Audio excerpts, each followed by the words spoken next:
Hello, Feminine Roadmappers. Welcome back to Feminine Roadmap Podcast, the podcast that helps you navigate the challenges and the changes of midlife and empowers you to live a more vibrant second half. If you find yourself on YouTube today, please ring that bell so you don't miss any more of these conversations. And if you're listening on a podcast platform, please don't forget to subscribe and share this podcast so more and more women can be empowered by these conversations. Today, we're going to be talking about grief. My guest helps people to connect with their emotions and to learn how to feel grief in healthy ways. She also helps them connect with themselves as they ride the waves of grief. My guest today is Christy Roberts. She's a global self-directed healing practitioner trainer and the founder of Creating Change. Christy, thank you so much for being on the show today. Thank you for having me. It's awesome to be here. My pleasure. I would love to hear your story. What is it that led you to this mission and message around grief? It's a challenging story, of course, because grief often is. I was working as a coach, mindset coach, looking to change my life and turn things around. I was a single mum traveling 2.5 hours a day to work in a job where I didn't feel valued or appreciated. And with the coaching, the life coaching, it really started to get some traction, really started to make some changes in my life. And then at the beginning of COVID, tragedy struck. And my 18-year-old son, Aaron, was in a car accident and he died on scene. And so, like, literally in the blink of an eye, my whole world imploded. It's very hard to articulate the depth of that pain when something like that happens, because you kind of just go into shock. But it's been such a challenging road. And whilst I was a mindset coach and specializing in behavior and all this sort of thing, I realized very quickly I had no idea about grief. Absolutely none. I had no idea how to process the pain that I experienced. Grief is such a physical experience. The pain that I felt through my body, the side effects and symptoms that I developed as a result of my grief. I couldn't even remember to drink water. So my system became very dehydrated. I was clenching my jaw and I ended up with a nerve damage in one of my teeth. And my heart was palpitating and my heart was crazy. And the chest pain was spreading and it was just horrific. And so I knew I needed help, but I also knew I didn't need medication because I'd done enough work to realize, yes, of course I could go to the doctor and they would just give me antidepressants or anti-anxiety or whatever it is, because that's the kind of the medical model of the world that we live in. I knew I needed help, but I also knew going to a psychologist just wouldn't be enough. And I discovered a healing modality called self-directed healing and did a session. I actually met the lady, the founder, the day before Aaron died. Mm-hmm. Wow. Talk about synchronicities. And it was in my fogged brain. It was the only thing I could think of that could help me. I did a session. It was about 2.5, 3 weeks after Aaron. I think it was the day after his funeral. And my objective was just to eliminate some of this physical pain. Even though self-directed healing is not designed for that, it is a side effect of moving the emotions through your body. And so 1.5 hours, I did this session. I kid you not, the pain was gone. It was like I was in a foggy, windy, driving through this mountain range with dense trees and clouds. And then all of a sudden, I could breathe again. I could see the sky. I could see the road in front of me. Like, it literally biologically shifted the chemicals in my body. Even my speech, my tongue was thick. I was slurring my words. All of a sudden, it was clearer again. It was absolutely incredible. And so 2 weeks later, I became a practitioner because she was running her first online, because remember, we're at the beginning of COVID program. And then fast forward to today, I'm now the global trainer. So I work with practitioners all around the world, teaching them this incredible modality that really just teaches us how to feel. And I learned a lot. I learned that we do live in a very grief illiterate society. So that's been one of my missions, if you like, to honor my son, is to help people learn how to hold space in grief, how to help people with their grief, how to process their own grief, and just to connect with ourselves and help ourselves feel our emotional energy and our emotional pain, because a lot of us are very disconnected from it. Mm-hmm. It's so multi-layered, isn't it? When you talk about grief, we often think about grief in a very compartmentalized way, like you've lost a person per se, right? Like it's to the passing of someone that loss has happened. But grief really encompasses much more than that, doesn't it, for people? So much more. Grief, my favorite definition of grief is defined as loss. So, for example, relationship breakdowns, there'll be grief. Financial situations, when you lose a job or change jobs, even moving homes, children when they change schools, there's loss. So anything where there's a loss of something, that is grief. Miscarriages, infertility, natural disasters, losing your belongings. The list just goes on and on and on. And a lot of people don't use the word grief, but they are experiencing grief. And I'll say, you're grieving. They're like, oh, right. That's enlightening. The thing about grief is another way that I like to look at it is grief is love, because if you didn't care about something, you wouldn't feel that loss. And so the journey of grief is moving through the pain, because the pain's inevitable. You cannot avoid pain when you've lost something that's important to you. But a lot of people get caught up in the suffering, and this is the monkey mind. This is the thoughts, the guilt, the shame, the what ifs, the if only, the shoulda, the coulda, the woulda. That's the kind of the suffering, which is inevitable in the beginning, but as time goes on, that's the stuff that we need to work with. That's the stuff that we need to heal. But the more we can lean in and learn how to sit naturally with our emotional energy, it passes through the body, because grief's very organic. It's like waves that we ride. Comes, it goes. But we do have to learn this is one of my biggest learnings, is we have to learn how to integrate the loss, because you think about it for a moment. The societal expectation is, 6 months, she'll be right. It doesn't work like that. In 6 months, my son will still be dead. Now, there's nobody in the world that can tell me that I will never miss my son. Right. So I will always have a sense of loss of what could have been, of what should be. He should be here with me physically. And so I have to learn how to integrate that pain, because time doesn't heal our wounds. It's what we do with the time that matters. And so learning to sit with my loss, learning when the grief comes up, grief bubbles. And as time goes on, they transition into love bubbles. I miss him. It's not the devastation of the loss as much. It's more, I miss him.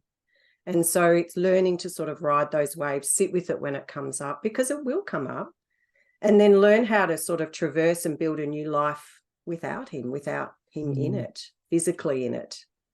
How can I connect with him moving forward in different ways? I was thinking about grief sometimes happens before an event as well, doesn't it? Because you have grief that can come through when someone is diagnosed with something terminal.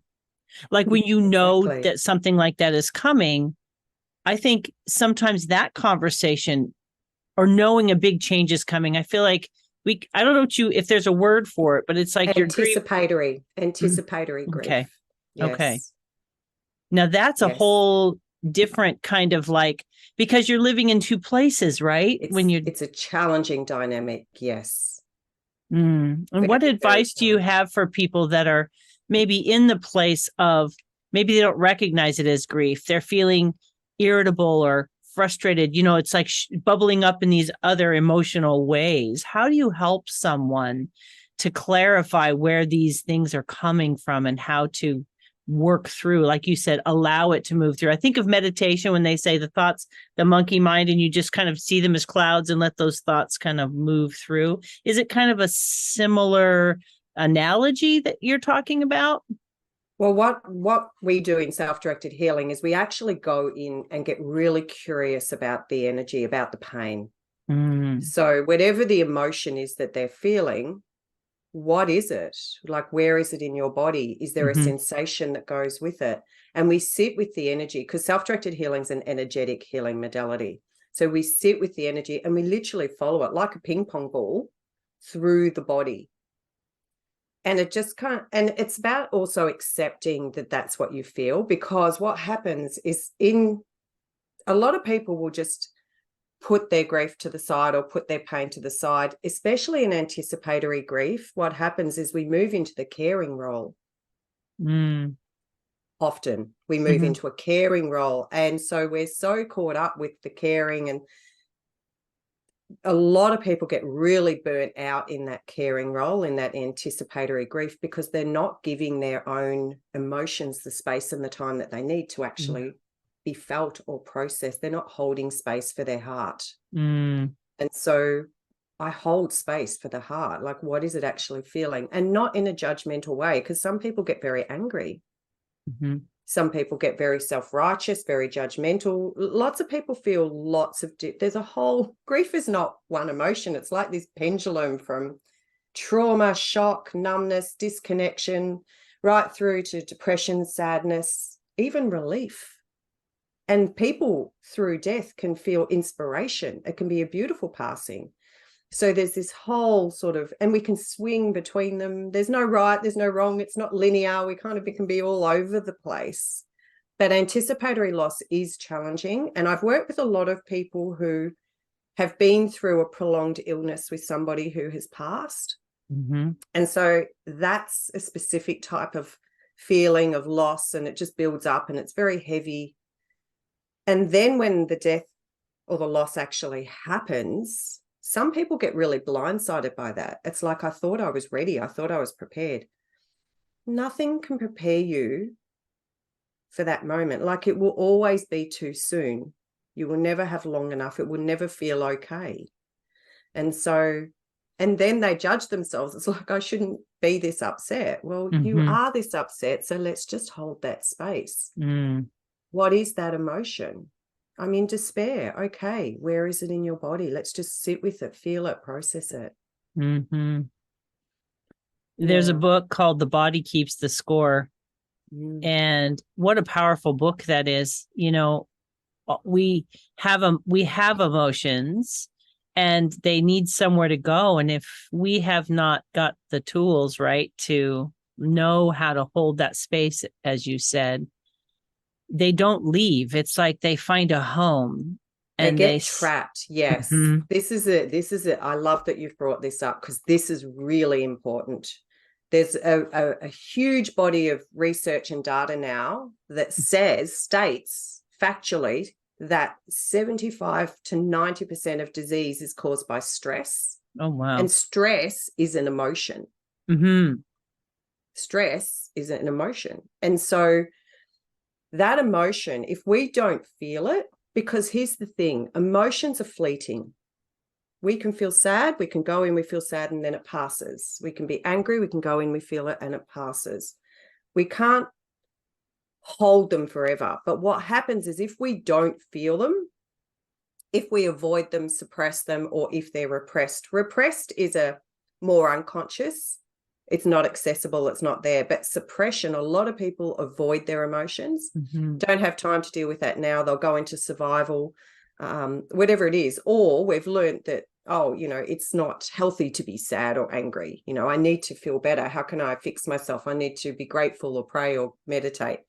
And those practices are wonderful. But if we're doing it to bypass our pain, it's a problem. And so that emotion, it has nowhere to go, and it builds in the body. It gets stuck, it gets trapped. And that trapped emotional energy, it turns into moods. And moods is your depression. It's the anxiety. It's the overwhelm. It's the burnout. It's the chronic fatigue. It's the next layer. So in my opinion, a lot of mental health issues is unprocessed emotion. PTSD, it's just an unprocessed emotion. And so the more we can learn, because if you go in, you lean into the pain and enable yourself to feel it without pushing it away, get more comfortable with what's going on in your body, sitting with it, it passes. It passes.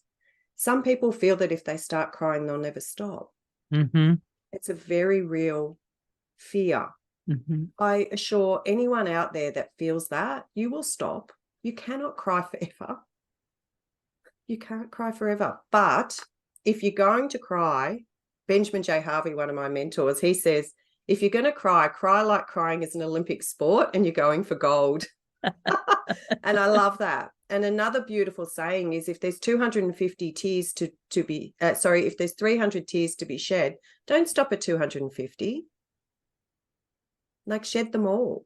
Mm-hmm. If you're angry, feel it, but feel it in healthy ways. Don't lash out at people or punch walls or hurt yourself. Go for a jog and feel angry. Dance with angry music and just be really angry. You know, have a rant, write, journal, just get the feelings, but feel them in the body, connect with them, because as you process them, it passes. It passes. So for me, my journey with anger was once I became aware that it was a problem, which I don't know how I missed that memo, but but I'm thinking about it even in terms of grief. Anger is a secondary emotion. There's something that happened first. And I think that's what you're talking about. I agree, yes. There's like an underlying thing that the anger is the layer that landed on top. For some people, they become depressed. For some people, they lash out. For some people, they hide or they shut everybody off and that sort of thing. So I'm wondering, when we talk about grief, as people are feeling these emotions and these secondary things that are kind of landing and sitting heavily on them, how do they process that fear? I mean, it seems obvious to just turn and face it, but I think the fear of the feeling is the obstacle. Yes, I have a couple of things to say. Firstly, anger. For a lot of people, anger is sadness's bodyguard. Oh. Do you like that? I love that. Anger Absolutely. is sadness's bodyguard. And another thing where anger comes out is when your boundaries are being compromised. Yes. Mm-hmm. I So was just talking to my daughter about that yesterday. That's interesting that you say that. Interesting. Anger is like this invisible force field that says it's not okay. And so the fight comes out. It goes into sort of this hyperarousal. So that, I don't want to spend too much time on anger, but it's telling you, anger is telling you something's not okay. But you're right, it is a symptom, what's underneath it.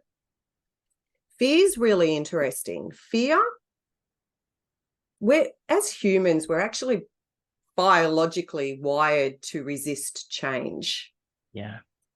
Like neurologically, we're wired to resist change. We fear change because it's outside of our comfort zone. And back, in the cavemen days, that served us very well because change was life-threatening back then. But today it's not life-threatening. However, many of us still live in fear. I feel like when I talk about fear, I like to talk about our comfort zone, because many of us are in this comfort zone. It's not necessarily healthy, by the way, where we just stay in our little bubble. Why do people stay in unhealthy relationships? Why do people stay in jobs even though they know they need to move? It's because they're comfortable there and there's a fear of change. So this resistance to what they don't know kicks in. And so as we move outside our comfort zone, there's a fear zone. So our work is to step more into the fear zone, because I like to think of it as I'm expanding or growing, because growth is the same thing. The body actually the difference between fear and expansion or adrenaline, it's the same sensation in the body. So when the fear comes up, if you can consider that this is expansion, this is growth, or I'm excited rather than I'm scared, because it's the same energy in the body, it can sit better. And the more we kind of can step out of our comfort zone into the fear zone, our confidence grows. And what happens is our comfort zone actually expands. So that sense of, the predictability, the certainty, being in the comfort zone, it's like we need to break out of that, because everyone has their stuff. Everyone has things that happen to them in life. And many people, their lives get smaller because they avoid the things that trigger them, or they avoid the pain, or they learn, oh, that was a bad result, I won't do that again. So the world gets smaller, rather than taking that on as feedback. Okay, well, maybe I just need to do it differently. The world can get smaller. And in grief, this can show up in many ways. Like, for example, I worked with a lady who lived in a regional town, but she didn't want to go to the supermarket in her town. She was driving an hour to go to the supermarket because she was scared of bumping into people that she knew and then having to talk about her loss or her grief. She couldn't face them. Or supermarkets are terrible, by the way, for people in grief. They bring up so many things, because you see families, you see other people. For me, it was one of the hardest moments. That it was about a week after Aaron's death. I had to go grocery shopping, and I remember backing out the driveway and thinking, I don't even want this life. How can I have a life without my son in it? I have to go to a supermarket now, because I was feeding an 18-year-old growing big man. And then all of a sudden I'm at the supermarket and my mind is, I need 2-minute noodles. I need Weet-Bix. I need all these different things. Oh, he's not here. It's brutal. It's brutal.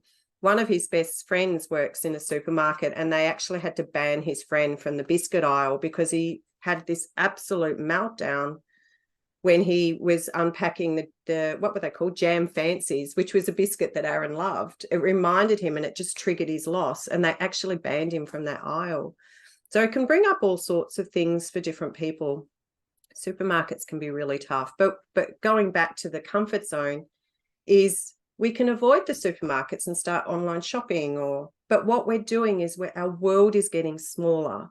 So when I work with people, I am very much leaning into my pain and my energy, and anything that I feel is challenging or could trigger me, I get really curious about it.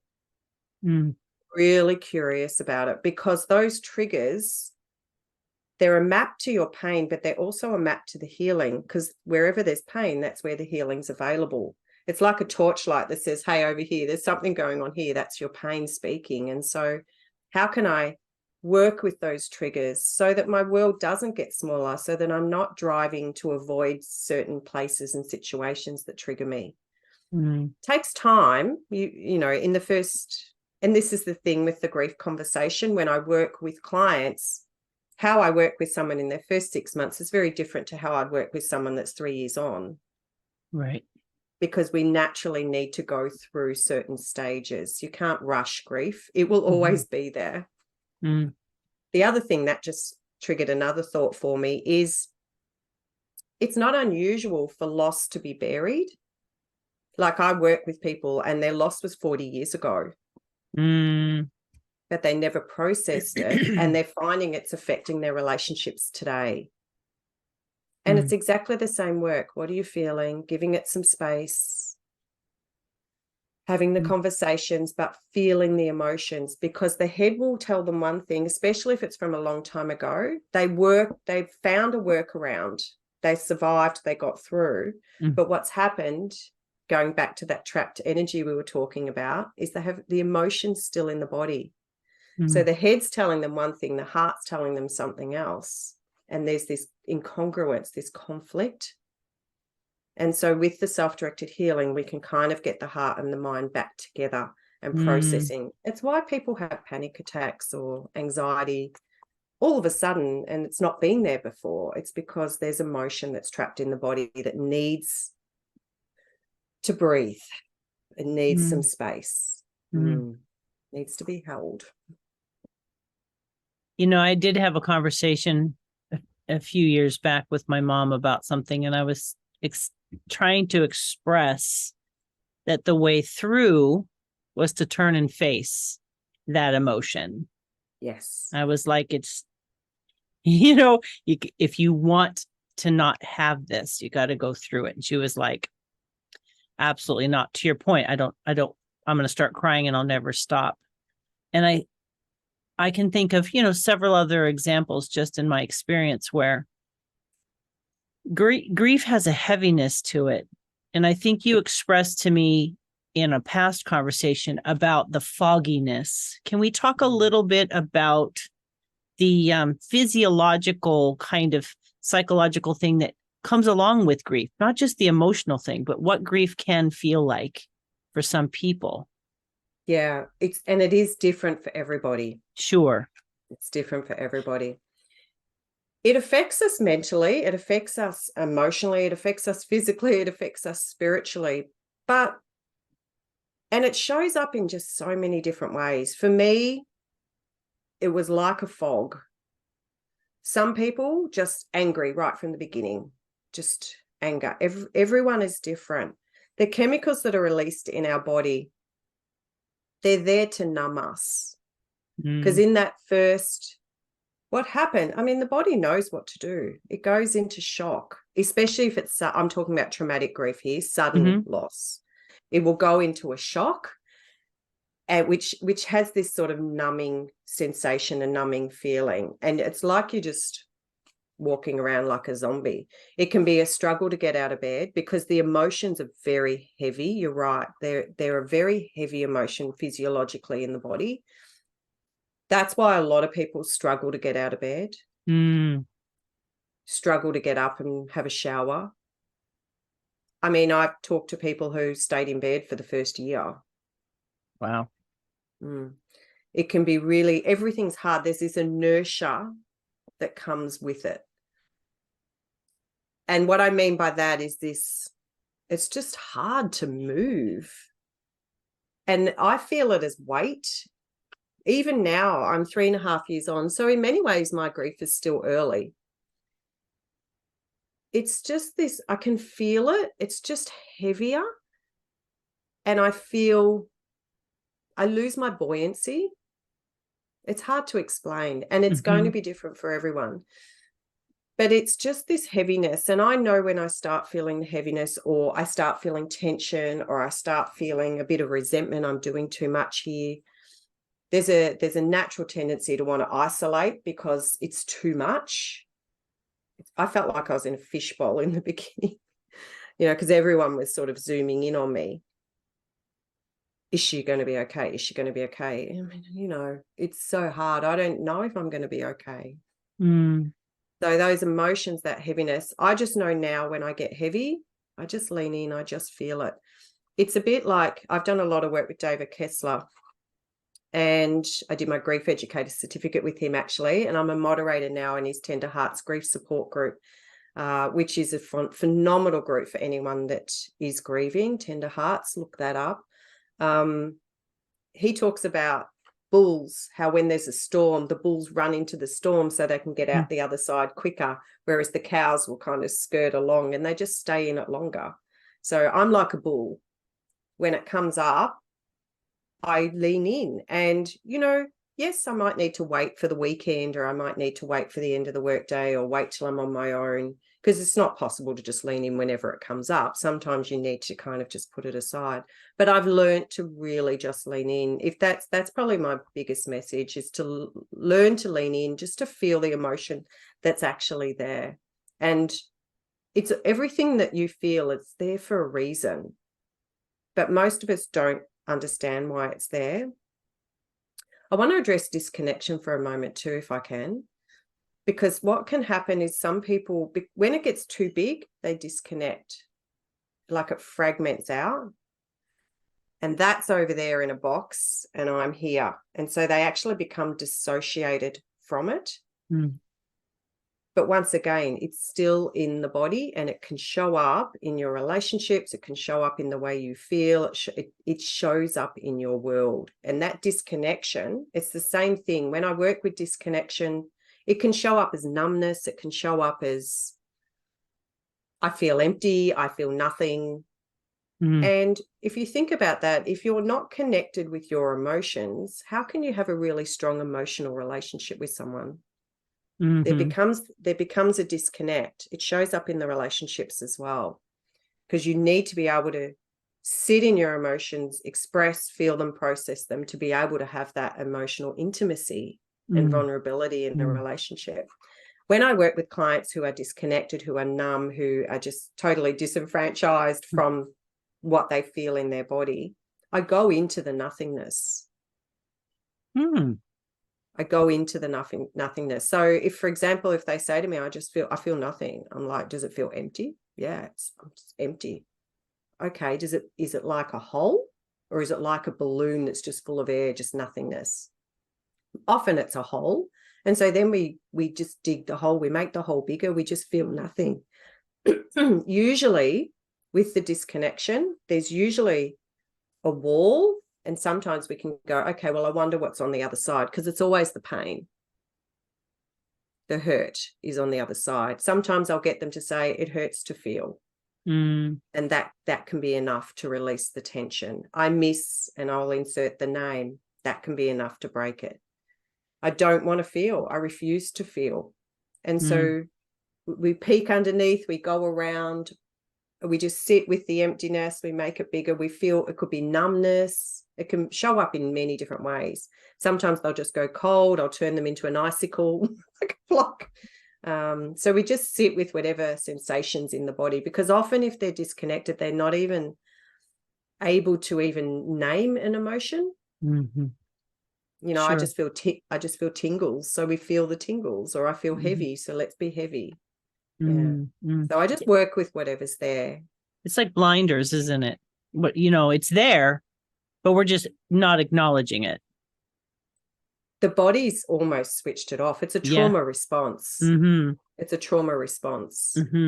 It's too big, because what happens in trauma is when we get outside of our window of tolerance, it's too big for us to process. And we either go into a hyper arousal, a very activated, engaged state, or we go down into sort of dorsal vagal, which is collapse, hypo arousal, helplessness, disconnect, numbness, void, nothing. And we disconnect from it. So when we disconnect, it's too big. I can't be up here. We drop. Gotcha. That makes total sense. And I think to your point, there's different kinds of grief. So you have, I think any loss can be traumatic on some level, but I think that unexpectedness brings another element into it, doesn't it? Like, Yes. I think it's fair to say, I believe, that all trauma has grief. All trauma has an element of grief. There's something's been lost in that process of trauma, but not all grief has trauma. And what makes grief traumatic is the suddenness, suicide, accidents, overdose, deaths that are outside the natural order of life, deaths that come too early. So a 60-year-old, that's an early death. So they're the types of things that make a death traumatic or a loss traumatic. I did a course with Frank Anderson and David Kessler recently, actually, on the connection between grief and trauma, and it was fascinating, because I've done so much work around my grief, because for me, I needed to understand it. And through understanding it and helping others, that's how I honor my loss, and that's how I honor my son. But this work that I've done around my grief, when I worked with doing this program, I realized that I had done really well with processing my grief. I'm sitting really well with my grief, but I haven't done a lot of work with the actual trauma. And they show up differently, which is really interesting, because grief it's the I miss you, I am longing for you, I feel lost without you. It's the I don't want to be without you. It's the miss, it's the longing. I've lost something. Whereas the trauma shows up as flashbacks, triggers, the vivid imagery, the flooding of emotions. For me, I hear the screeching of car tires, boom, I'm straight back at the accident. Even now, I'll be lying in bed, I'll hear car tires, boom. it takes me there. That's the trauma. And so the trauma is you're in it. It throws you in it. Or I get visions of Aaron because I had to view his body. It's traumatic watching him go into the to be cremated, the coffin. Like their imagery, that's traumatic. That's not, it's kind of grief, but it's not. The grief is the I miss you, I love you. That's the trauma. That's the imagery.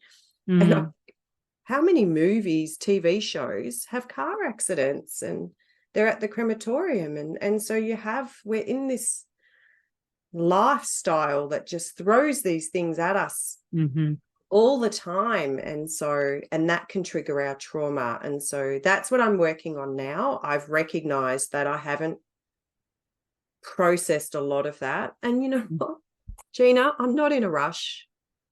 It's not a race. As it comes up, I'll lean in a bit at a time, because that's the other thing I found. Because I was very active in my grief work, I'd go in, I'd do like a month, 2 months, and then it's just like I could feel it in my body. It's like, I've had enough. Oh, and then I'd just come out and like, that's enough grief. I'm done with the grief. And I just would get along with everything. And then after a while, I'd feel it building up. It's like, okay, all right, let's go in again, because it's not easy. It's not easy. And so it's just, leaning in, leaning out, coming in, coming out. I just follow it quite organically with my body. Yeah, our bodies do talk to us. Yeah. They really, really, really do. And so the more we can learn to listen, the body keeps score. Metaphysical Anatomy is a really great resource from Yvette Rose as well, where she talks about how the emotions impact us metaphysically and physically in the body. So this emotion, this is how it shows up in the body. This situation, this is where you'll find it in the body. It's no coincidence where the aches and pains in our bodies show up. And grief can be back pain.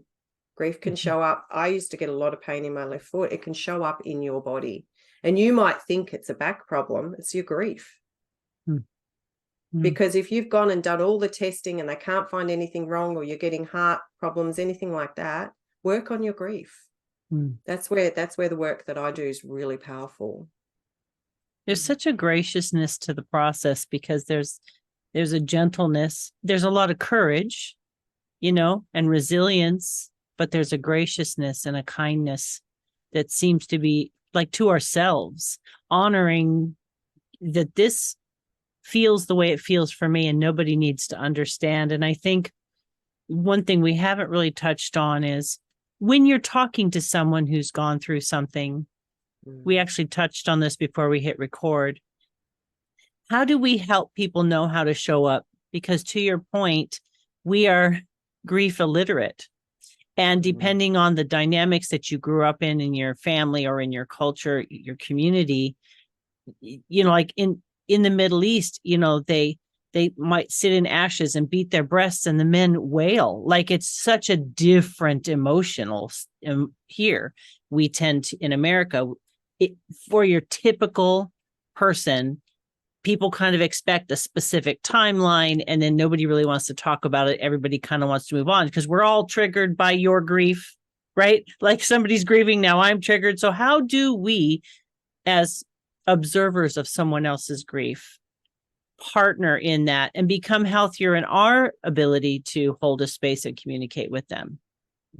It's a great question. In Australia here, we're much like America. It's like, we're not, pick yourself up by the bootstraps and carry on. The first thing that we need to appreciate is that people in grief are not broken. We don't need to fix them. They're not actually broken. Everything that they're feeling is normal and natural. It was normal and natural that my heart felt broken. My heart wasn't broken. My heart was actually out, like, trying to cope with my son's death. Everything that my heart was doing was very normal given my circumstances. So we're not broken. We come in with this sense, and I say we, I'm really generalizing here because different cultures do it differently, as you mentioned. We come in with this, we want to fix them. Like, the amount of people that, I can't wait to take you out dancing. Remember, we were in COVID, so we were at Melbourne. I'm in Melbourne, Australia. We had the longest lockdown in the world, I think. I couldn't go out, I couldn't do things, I couldn't see my friends. So I had an extra layer of isolation in there. But just want to take you out and have some fun. I don't want to have fun. I want to dance. I couldn't think of anything worse, because you know what? My son Aaron loved to dance. And so dancing triggered my grief in the early stages. Not now, but then.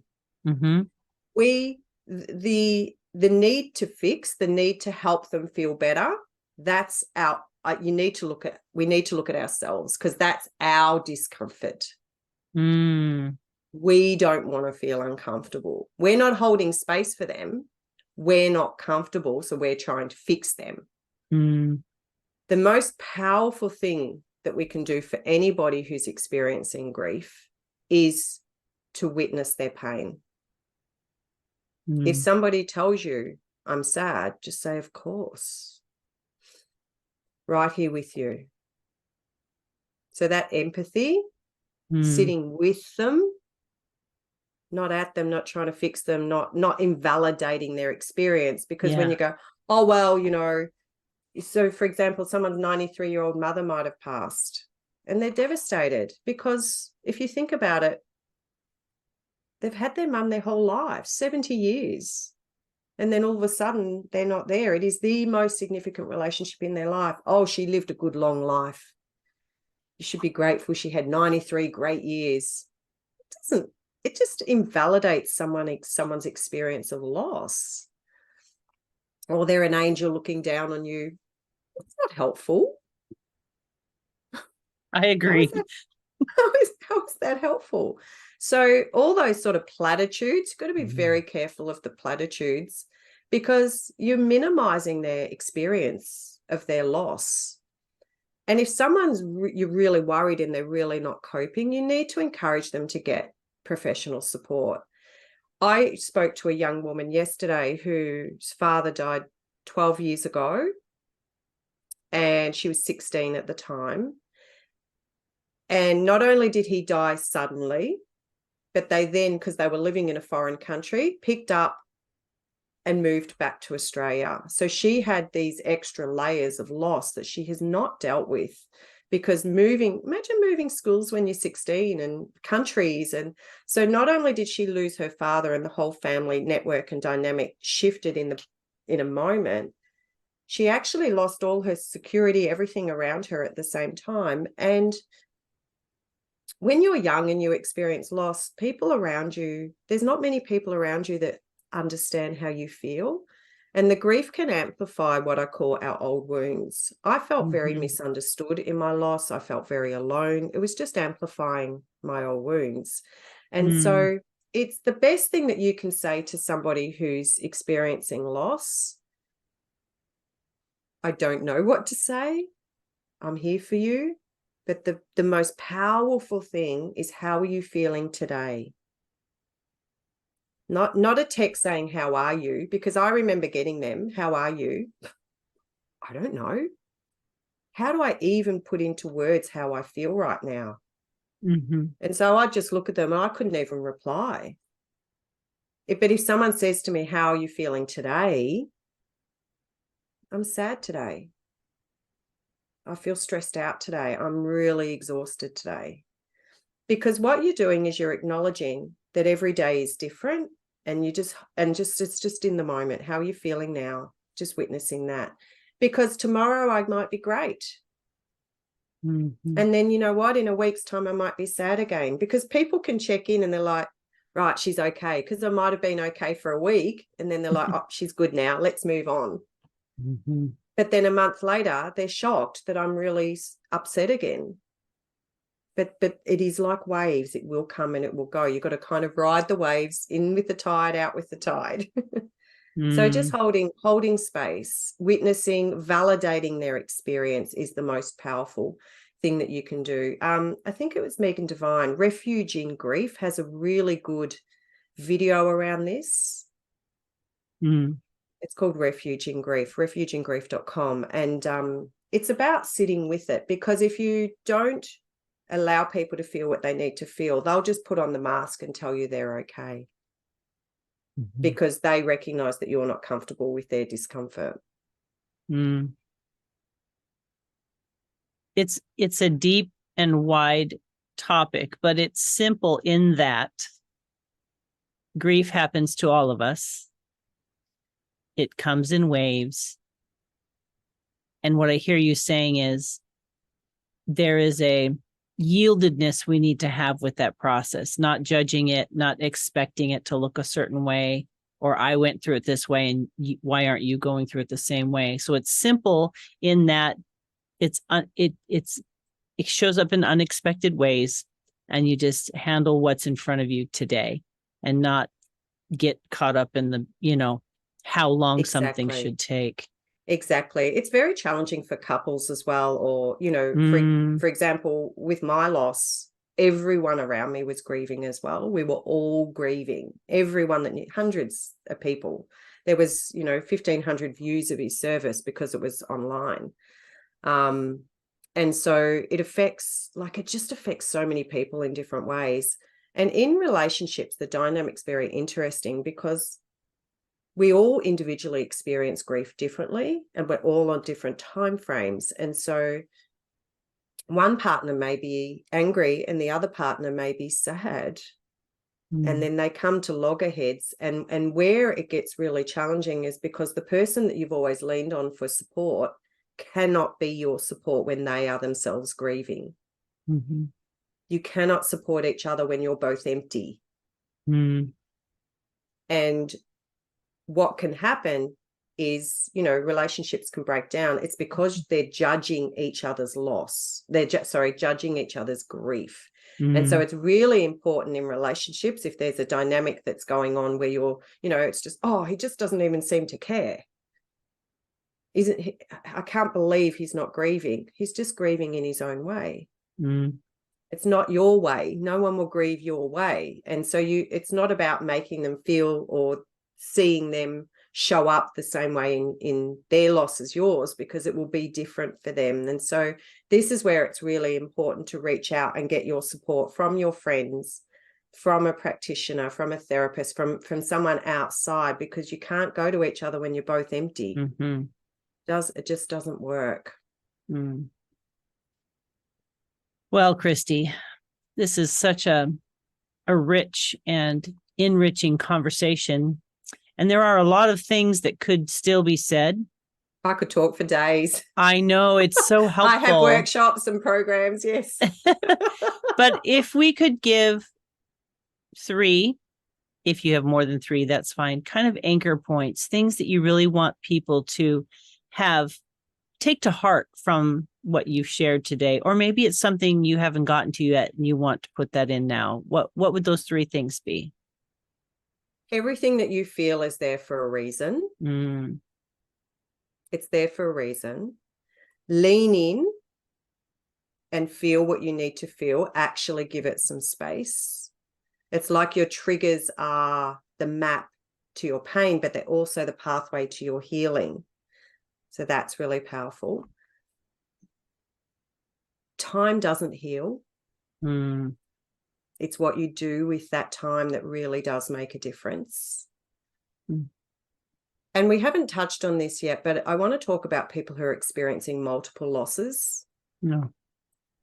Because with grief, we will experience, statistics show, a significant loss every 8 to 9 years on average. And so it's pretty much impossible to get into our 50s, 60s, 70s without experiencing loss of some kind. And multiple losses. So when it comes to multiple loss, you need to spend time individually with each loss. It's like, think of it like dating. So you're with Dad today, you might be with Sarah tomorrow, and next week you're going to go visit Tom. Okay. And it might be that you cook a meal they like, you might write them a letter, you might go for a walk, you might visit their favorite place, but it's just it could be 5 minutes, it could be half a day, but sit with each loss individually, because with multiple losses, what happens is it comes in, it's like, and what about me? And what about me? And what about me? And it's very hard to heal when there's multiple losses coming in, it becomes too much and we shut down. And so just sit with the loss one at a time, but feel what you need to feel physically in the body. Name it. What is this that I'm feeling? If you've got an emotion, you can name an emotion, wonderful. If not, just sit with the sensation and sit with it and see if you can feel it fully without fighting it, just appreciating and recognizing it's there. Because our bodies know how to heal. We're the ones that restrict it. What's happening in the mind isn't necessarily the same story as what's happening in the heart. So sometimes the conflict comes because the heart hasn't been heard. Okay. How can people find you and your resources, Christy? Yeah, I'm all over the place. I have a website, christyrobertscoaching.com. I have a YouTube channel, Christy Roberts Creating Change.